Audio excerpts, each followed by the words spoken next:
ഒന്നും പറയാനില്ല. നമ്മുടെ ജാസ്മിനും ഗബ്രിയും അവരാഗ്രഹിച്ചതുപോലെ ഓരോന്നോരോന്നായിട്ട് നേടിയെടുക്കുകയാണ്. അല്ലാതെ എന്താ പറയുക. അതെ, ജയിലിൽ ജാസ്മിനും ഗബ്രിയുമാണ് ഈ ആഴ്ച പോകുന്നത്. പലതരം മണ്ടന്മാരെ ഞാൻ കണ്ടിട്ടുണ്ട്. ഇമാതിരി മണ്ടന്മാർ, ഇവർ നെഗറ്റീവ് ആയിക്കോട്ടെ എന്ന് പറഞ്ഞിട്ടായിരിക്കും ചിലപ്പോൾ എല്ലാവരും കൂടെ നോമിനേറ്റ് ചെയ്ത് ജയിലിൽ വിട്ടത്. പക്ഷേ ഇവരെ രണ്ടുപേരെയും കൂടെ ജയിലിൽ വിട്ടാൽ ചിലപ്പോൾ അത് ഉൾട്ടയായിട്ട് മാറുമെന്ന് എന്തോ ഹൗസ് മേറ്റ്സ് ചിന്തിച്ചില്ല.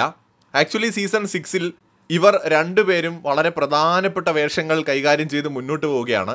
ജാസ്മിനും ഗബ്രിക്കും അവരാഗ്രഹിച്ചതുപോലെ ഇനി ജയിലിലിരുന്ന് ഒരു ശല്യവുമില്ലാതെ പരസ്പരം സംസാരിക്കാം.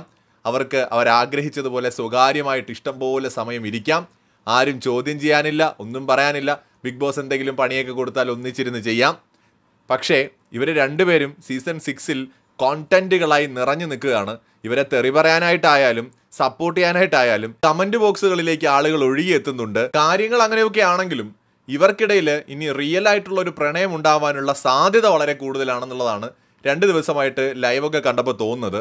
അതിന് കുറെ കൂടി എന്താ പറയുക, ചൂട് പകരുന്നതായിരിക്കും ജയിൽ എന്നാണ് എനിക്ക് തോന്നുന്നത്.